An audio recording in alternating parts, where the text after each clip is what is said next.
এরকম একটা গাজরের হালুয়া থাকলে কিন্তু দারুণ লাগবে। খুব অল্প উপকরণ দিয়ে বাড়িতে তৈরি করে নিলাম, তোমরা খুব সহজেই বানিয়ে নিতে পারবে।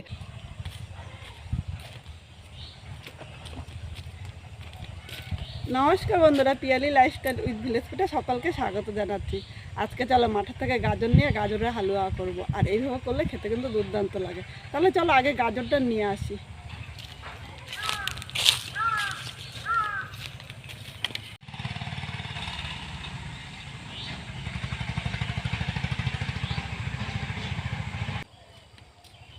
এই দেখো আমাদের বাড়ির পাশে গাজর খেতে চলে এসেছে, আর এখান থেকে কিছু গাজর নিয়ে নেবো।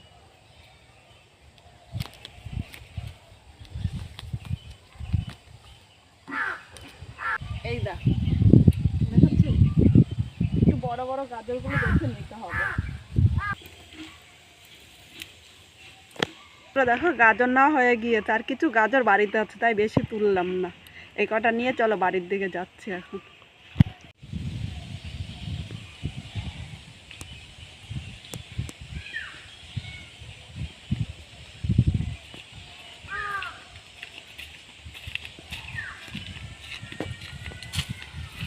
এই গাজর পাতাগুলো ছাগলটা দিয়ে দিই, ছাগল খুব ভালো খায়, ছাগল গরু দেখো দেওয়ার সাথে সাথে কি সুন্দর খাচ্ছে।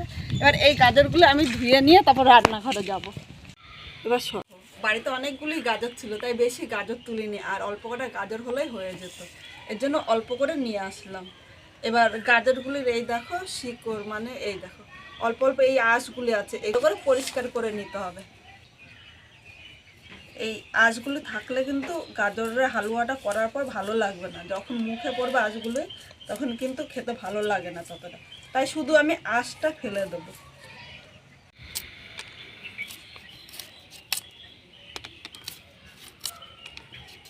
এইভাবে দেখো গাজরটা কিন্তু না ছুললেও হবে, ইচ্ছে করলে তোমরা ছুলেও নিতে পারো, আমি শুধু এই শিকড়গুলো ফেলে দেবো। এখানে গাজরগুলো আগে থেকে ভালো করে ধুয়ে পরিষ্কার করে নিয়েছি, তাই এখন আর ধোবো না। তোমাদের যদি মনে হয় একটু নোংরা আছে তাহলে আরেকবার ধুয়ে নিতে পারো। এবার দেখো গেটার নিয়েছি, এই গেটার এই যে বড় সাইজের যে সেই পাশ দিয়ে আমি গেট করে নেবো, কারণ খুব ছোট করে গেট করতে হবে না, এই একটু বড় বড় গেট করে নেব, আর ছোটটা হলে একদম মিহি গেট হবে। এই দেখো এইভাবেই গেট করে নিতে হবে।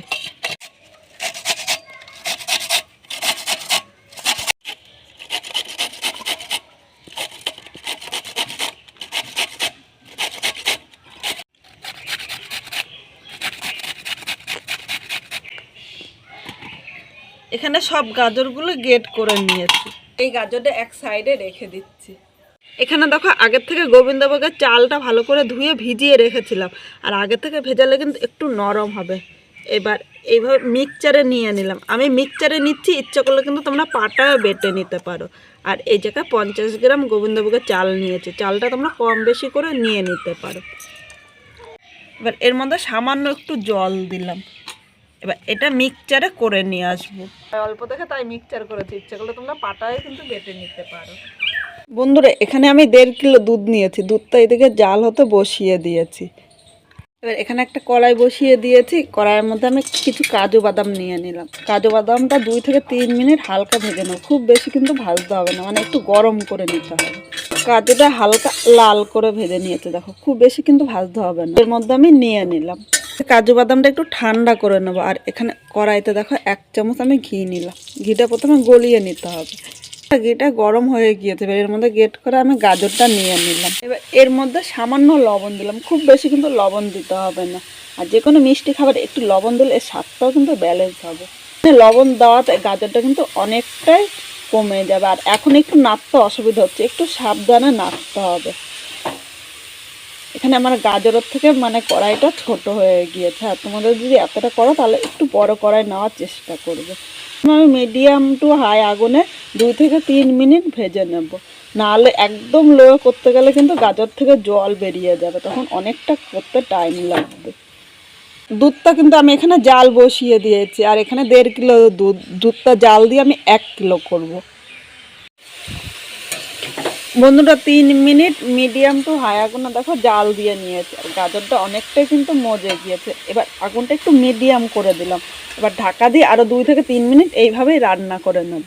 এবার এখানে কাজু বাদামগুলো এইভাবে একটুখানি ভেঙে নেব। এইভাবে ভাঙলে দেখো হালকা গুঁড়ো গুঁড়ো করে নিয়েছি, এর থেকে বেশি গুঁড়ো করব না কিন্তু। আর যখনই মুখে পড়বে একটা করে কাজু বাদাম মুখে পড়লে কিন্তু ভালো লাগবে। 3 মিনিট পর আমি ঢাকনিটা তুলে নিলাম। এখন গাজরটা একটু নেড়ে চেড়ে নেবো। দেখো গাজরটা কিন্তু অনেকটা মজে গিয়েছে আর হালকা জল ছেড়েছে। এবার আবারও আমি আগুনটা মিডিয়াম টু হাই করে দেবো। এইভাবে আরও 2 থেকে 3 মিনিট জাল দিয়ে নেবো, তাহলে এই জলটা কিন্তু টানিয়ে নিতে হবে। আর এই জল জল ভাব থাকতে কিন্তু এর মধ্যে দুধটা দেওয়া যাবে না। 3 মিনিট গাজরটা ভেজে নিয়েছে, দেখো গাজরের থেকে কিন্তু জলটা পুরো টেনে নিয়েছে। আর গাজরের হালুয়াটা করার সময় এইভাবে কিন্তু আগে ভালো করে গাজরটা ভেজে নিতে হবে। এবার এর মধ্যে আমি দুধটা নিয়ে নেব। এখানে কিন্তু দেখো দুধটা জাল দিয়ে, মানে 1.5 কিলো দুধ জাল দিয়ে আমি 750 করে নিয়েছি। এবার এর মধ্যে সব দুধটা আমি নিয়ে নেব।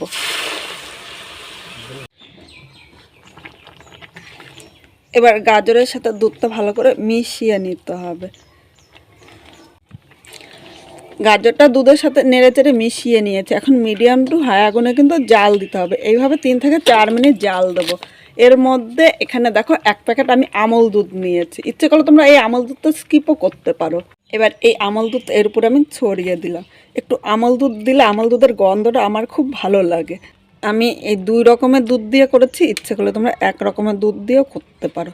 আর দুধটা তোমরা আলাদাও গুলিয়ে নিতে পারো, কিন্তু এই গরম গরমের মধ্যে দিলে কিন্তু দুধটা দানা দানা থাকবে না, দুধটা দুধের সাথে ভালো করে মিশে যাবে। আবারও সব কিছু নেড়ে চেড়ে মিশিয়ে নিলাম।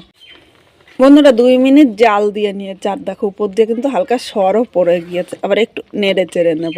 এবার এখানে যে আমি গোবিন্দভোগের চালটা বেটে নিয়েছিলাম, এই চালটা এর মধ্যে নিয়ে নিলাম।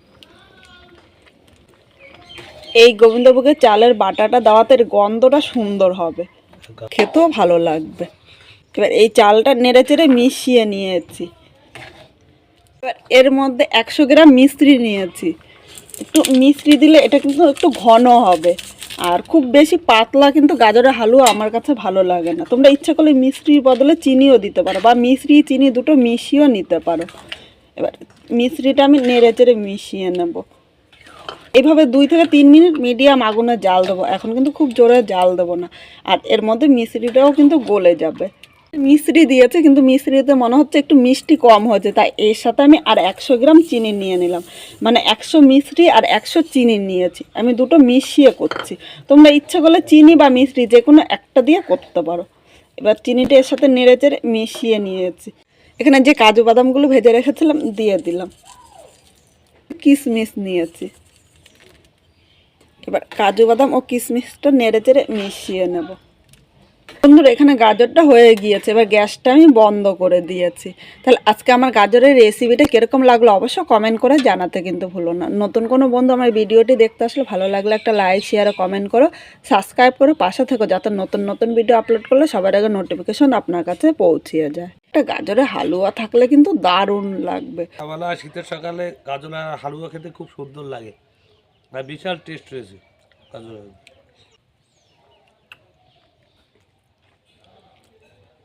হেভি টেস্টফুল, পায়েসের থেকে ভালো লাগে।